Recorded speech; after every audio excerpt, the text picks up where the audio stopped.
Dear viewer, we are privileged and honored to bring to you various recordings of devotees who have had first-hand experiences with Bhagwan Sri Satya Sai Baba, also known as Swami. What's so special about these recordings is that these come from New Zealand, which is a small land in the Pacific Ocean. In these recordings, you are about to hear and witness some of the miracles, some of the teachings, and many of the fond memories that people have been able to experience by being in close proximity to the avatar. One of the key people who has been able to bring many across on these various pilgrimages has been the author extraordinaire Mata Betty. Mata Betty was the author of over 5 books, mainly charting the spiritual quest that she undertook over the 1970s, 80s, 90s, and all the way up to 2004. She was a Catholic by religion. However, she also had a universal awareness of what it is to be a good human being. She had numerous encounters with Bhagwan Sri Satya Sai Baba in those years, and from her own diary, she had over 50 pilgrimages to India, and during these pilgrimages, she also enjoyed the close proximity of Bhagwan through various contacts. We are here today at the residence of Tom and Lynn Krigler, and it is a privilege, Tom, to meet you for interviewing you this morning. And Om Sai Ram to you. Sai Ram, Sai. First of all, by way of introduction, so that we know about your work, can you tell us something about yourself and how you came to know Bhagwan Sri Satya Sai Baba?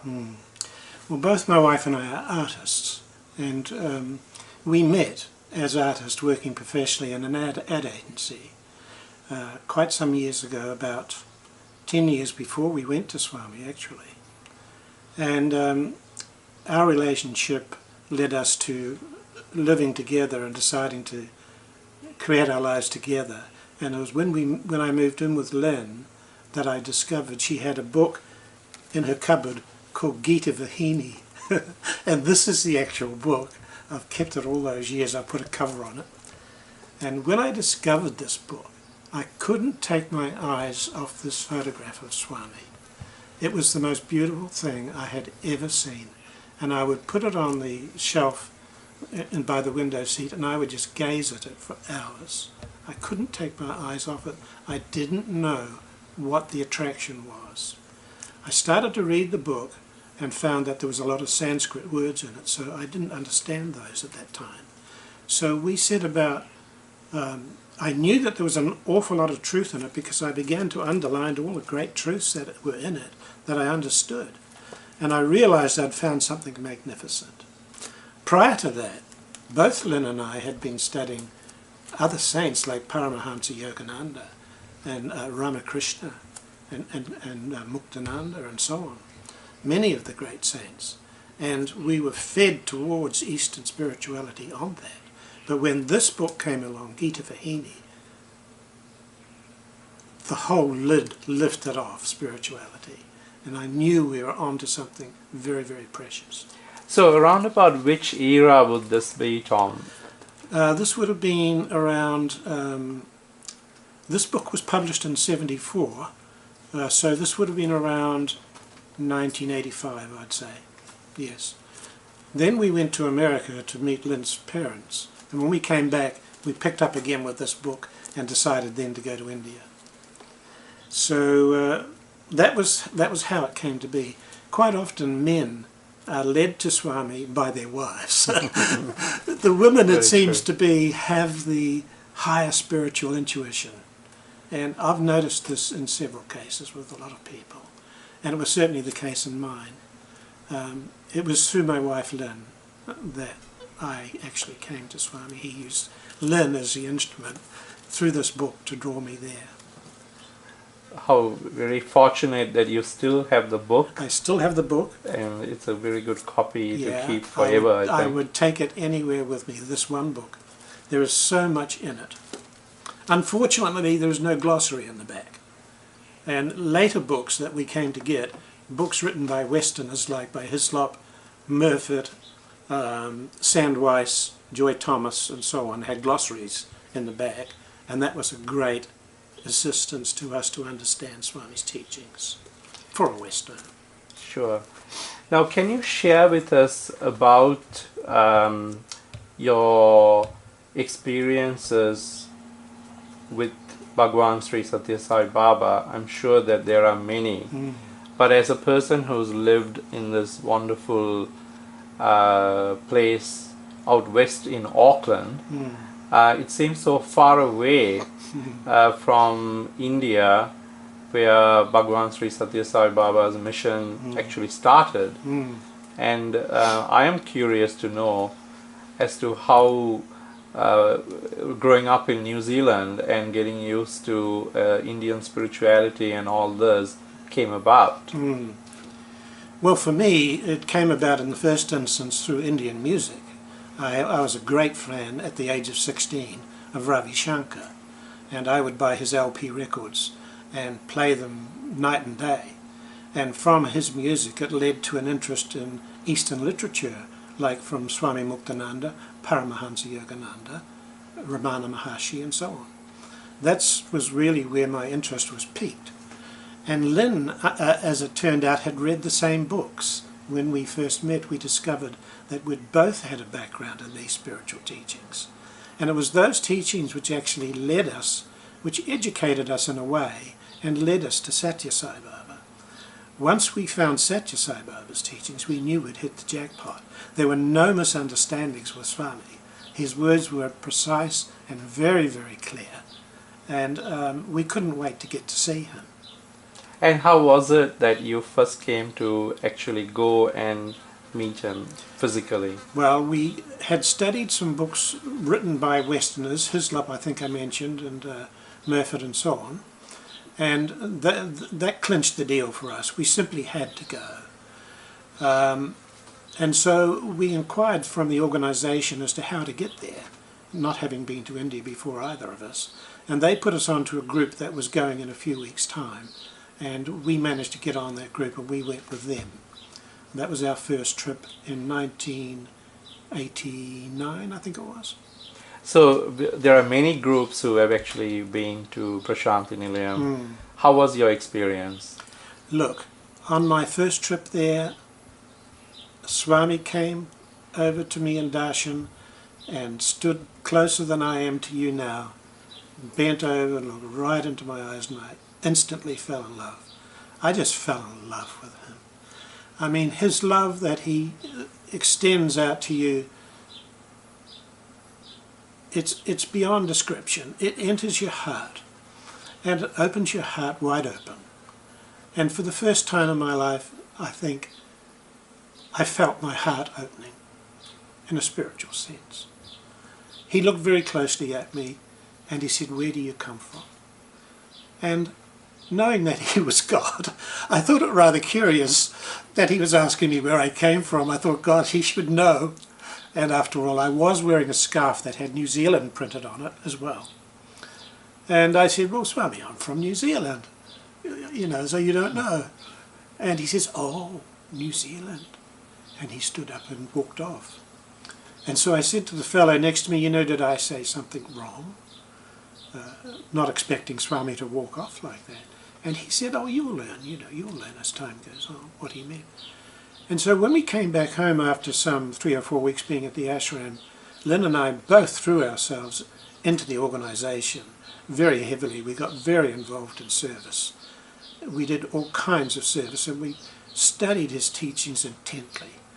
And it was during those studies that I came to realize that Swami is very, very precise with his words. And when he says, "Where did you come from?" he means, "Where did you come from?" He doesn't mean, "Where was that body born?" Right? He meant, "Where does I come from?" It took me a long time to realize that, but the moment I realized it, I started to dig deeper into my origin. Where did I come from? Could I honestly say that I came from God? Well, at that time, no, I couldn't, because I didn't have those realities. I had an inkling that that might be true, but no true experience. So in the course of time, I did come to know that I came from God. It took about 10 years of study to realize that. And on a subsequent trip to India, to Whitefield actually, to his other ashram, I was again sitting in the front line, and Swami again came over to me, exactly the same scenario. And he leant forward to me in the same manner. This is 10 years had lapsed, and we'd had numerous interviews with him since, and he had never raised this subject with me again until 10 years had passed, and he asked me the same question again. Where do you come from? He wanted to know what I'd learned. And I just felt myself, "Swami, I come from your heart." You know, I knew after 10 years where I came from. I came from him, from God. I told him so. It just responded from my heart.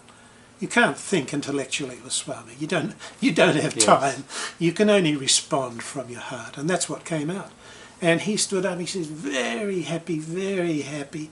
In other words, I'd hit the right answer, and he beamed 2 rays of light, a ray of light from each eye, zapped me like this in the chest and exploded. And I thought I was having a heart attack, but the explosion was so beautiful. It was sort of like a sweet nectar was coming up my neck and in my chest. I was just so blessed. And then he walked off smiling, and all was well, but I had to be helped up. I was sitting on the ground. I couldn't stand up. I'd lost my legs. Such was the experience of Swami zapping me like this. I think it is called Shaktipat. I'm not sure totally. But he certainly passed something on to me, which was an acknowledgement that I'd got the answer right after all those years. How amazing. And I got very happy about that. And this is out in the darshan area? Yes, it was in the darshan area in front of everyone, yes. How lovely. So when I was helped up, I was led back to my room, and I laid on my bed for 3 days. I just couldn't move. I was so blissed out, you know. And it was only the eating of food after 3 days that actually brought me back to a reality, you know, where I could operate as normal again. But I've never forgotten that moment of bliss, my word. And I never will.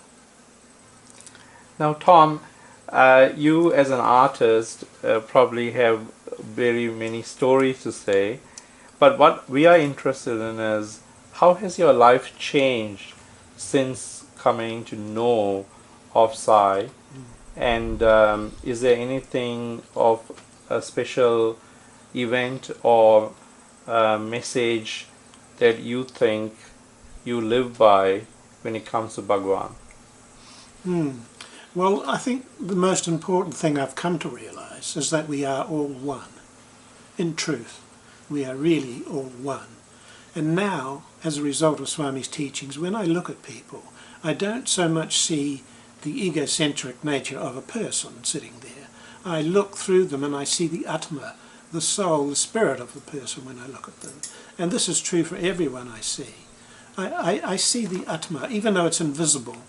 I imagine and perceive of people as being spirit. In other words, behind their eyes is a light that's coming out. And that light is the same in us all. It's a oneness across all of us. So that has been probably the largest, the biggest and most important thing I've learned from Swami's teachings, is that all are one. Shirdi Baba used to say, all are one alike. He was quite famous for that saying, all are one alike. And Satya Sai Baba brought that teaching home to me in a very solid way. Very good. And is there any occasion that you actually had where you went on pilgrimages, you must have had quite a few of them to see Bhagwan. Yes. Can you recall how many you have been on?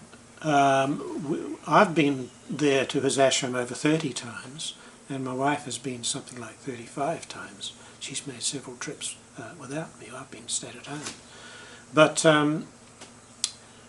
the number of times you go there doesn't really matter. I mean, we just couldn't stay away. We went every year, basically, from the first moment we saw him.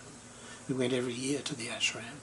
Some of the times we went with Mata Betty, and once we learnt the ropes of how to get groups through customs and so forth into hotels, we started taking groups ourselves. And we took many, many groups over the years to see Swami. I've lost count. I've been through 2 passports. I think it's over 30 times myself. And what is it that is so special about being on a pilgrimage as opposed to visiting an ashram? Because many people these days do not seem to appreciate what it is meant to be on a pilgrimage. Can you share with us what you have gathered on what it is to be on a pilgrimage? Well, from the very get-go, we were very, very focused on going to see Swami. We were not tourists interested in seeing any part of India other than the ashram. So, apart from one trip to Aurobindo's ashram, we have only been to Prasanthi Nilayam, and all of the times we've been there. And we go there to see him. We're like moths drawn to a flame. We cannot stay away from him. He is so attractive. He is so beautiful. He exudes such love like we have never ever experienced before. His love that emanates from him is divine love. It's not human love. It's way, way above human love. It's divine love. And where can you go to feel and experience divine love? Divine love opens up your heart. And from there on, you're a changed person. Once your heart begins to open with Swami's love, the love that you are begins to pour out. Prior to that, the heart tends to be closed and shut off in the Western world, by and large. But the divine love that you are comes out and as the heart chakra opens. And Swami does this. He brings it out of you just by being in his divine presence. He brings it out, I've noticed, bit by bit. In doses. Not the doses you eat, but in small pieces. Yes. One day in Darshan he came and stood in front of me, and he turned around, and I was in the front line, and he put his heels on my toes, and he rocked back and forward like this on my feet. And I just left the ashram, left the Darshan hall that day in a state of bliss. And on other occasions he would come and talk to the person on my left, then talk to the person on my right, ignore me completely. Meanwhile, his gown would be brushing across my legs like this and giving me little shocks of electricity from his gown as he draped his gown across my legs like this. Spiritual electricity, I call it, not physical gross electricity that we know of. A divine electricity. And that would enliven all the cells of the body, you know, and recharge the batteries within. So you're talking about being with a very divine being as opposed to just another ordinary human being. Oh yes. Now with the passing away of the physical body of Bhagwan, many people have the question of how to relate to that particular divine bliss that you may have experienced by being in the physical presence. Yeah, good question. How have you found that since he has physically gone, how do you connect to the God, the bliss that you experienced before? The same way we've always connected.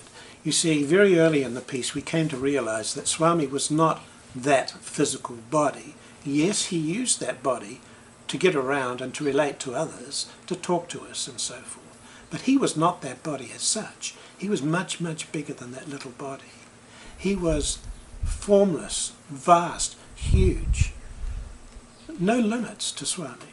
And so we began very early in the piece starting to see him that way. Long before he left the body, we were seeing him as the formless God. And whenever he came along in his form, I would see him as formless. Yes, I would look at the form and adore that form, but I saw him as something much, much bigger and vaster than that. So when he did leave the body, it was no big deal. I mean, it was no shock. We just continued seeing and feeling Swami as we had always done, as the formless God. We felt that this was the right thing to do, and it was very, very easy. The transition from having the form to not having the form was therefore very easy for me. So do you feel the same amount of connection with Bhagwan as you felt when you were in India? Yes. During those pilgrimages? Yes, absolutely, absolutely. There's no question. He is exactly the same as he has always been. Just the night before last, I had the most beautiful darshan in a dream. One of the most beautiful darshans that I've ever had, and it was in a dream. Where you know, in dreams you're floating around and you turn a corner and there was Swami, full head to toe, right there in my face. He was beaming and he gave me a blessing like this, you know. How does it get? And he was beaming. He was almost laughing. It was the most beautiful experience, just like having him in his form. Very special. It was lovely. And Swami has mentioned that he does not enter a person's dream even if he doesn't will it. That's correct. So from what you're saying, the physical form may have gone, yes, but Bhagwan in his absolute aspect continues to be part and parcel of your life. That's true. And he can present his form, knowing how much I loved it, he can present his form to me, you know, for my pleasure and perhaps for his amusement. Yes. Now, Tom, there are people who may not be having the privilege of seeing the physical form or experiencing the physical proximity through interviews. How would you advise people who are beginning their spiritual quest when the form is not there? Do they need to go in search of a form? What have you understood it to be? Well, look, truly I was blessed to go at a time when the form was there, something I could relate to on a human level, and so that he could talk to me, and so that we could have conversations and understand things. I don't know how I would cope initially if the form had not been there. I don't know how I would have coped, to be honest with you. I think it's quite an ask to ask of people that they accept a formless God in many ways. Some people do it beautifully. Mother Teresa didn't have any problems, did she? I mean, you know, she understood what she was doing. She understood the nature of God being in everyone, and she ran to serve people. So people have done it. Personally, I would have found it very difficult. I was blessed to have had the opportunity of having that form there and to have had the connection and that little personal relationship develop.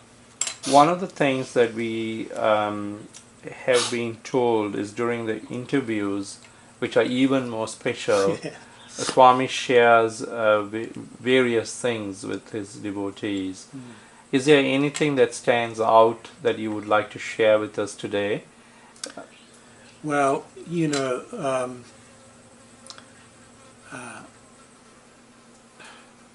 so many things he has said. So many people have been blessed with things materialized for them in the interview, because Swami could, by his divine will, bring things into existence that weren't there before. This is the nature of the divine. It's just his pleasure and joy to do it. He takes great pleasure in manifesting something. I've seen him go like this, wave his hand, and out would come a necklace or a japamala, and he's beaming with happiness, you know. Look what we've got here, you know. He's so happy to give to someone. And on one occasion he said to me, what do you want? Well, he was talking to the group individually, and then his attention shifted to me and said, what do you want? And again, like I mentioned before, you can't think ahead of Swami and give an intellectual answer. But you have to be careful what you ask for, because he will give it. If he can, he will give it to you.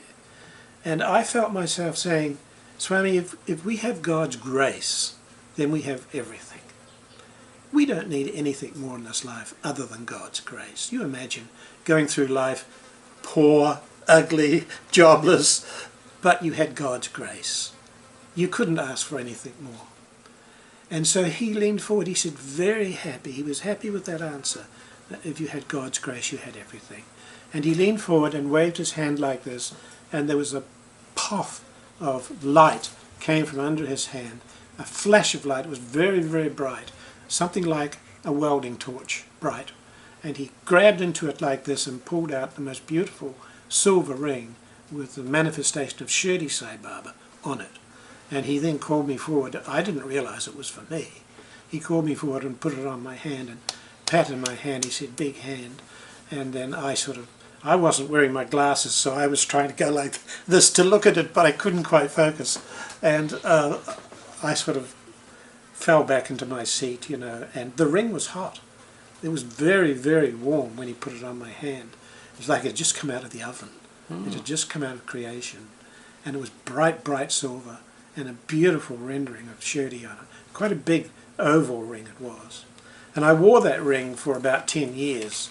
It was a lovely thing to look at and just to remember the occasion. And then one day I was down here at the beach at Karikari in the surf, swimming. It was a very rough day. And the surf was pounding over my head. And I thought it felt rather kind of slimy, a bit like seaweed, and kelp was in the water. I didn't like it. So I said, I'm getting out of here. And I turned my back to the waves, and as I walked forward, with the slimy water all around, the ring slipped off my finger into the surf. And of course it was lost. I couldn't find it, it just went. But I felt quite calm about it. I didn't panic, I wasn't really upset. My connection with him wasn't the ring. It was much deeper than that. So the ring went. He said to me in my mind, there was a flash, just like that. He said, trinket gone, gift remains. How lovely. Yeah. And it was quite clear, and it was him, telling me. And so there I felt calm, not to worry about the ring going. And I've also heard that Swami manifests things and it is like a medicine for the person. Sometimes it needs to have the contact with the skin. Right. And it's for a duration of time. And this I was told by Mata Betty, I see. who received so many things. Yeah, I didn't know that. And she mentioned that he produces certain things for her during certain periods of time, and he had mentioned that there was some instances it was like a medicine. If there was something required to purify your body, yes, it needed to touch your skin. I see. And then after that, it's just like medicine is not required beyond a certain time, it goes away. It could well be something like that, because we were very well into Swami's teachings by that time, some 10 years after. Very much so. And one last question, Tom. If you have an opportunity to describe to someone who Bhagwan Sri Satya Sai Baba is, how would you describe him? Well, I wouldn't hesitate. I'd tell them that he's God. He's supreme consciousness. Come to earth, descended to earth, taken that form to talk to us, to relate to us, to change us, to bring our attention back to God and godly ways. So he is an embodiment of supreme consciousness. I can't say it any other way. This is who he is. I'm afraid I just have to tell you. Thank you, Tom, for this interview. And we come to a conclusion. Thank you, Sanjay. Thank you.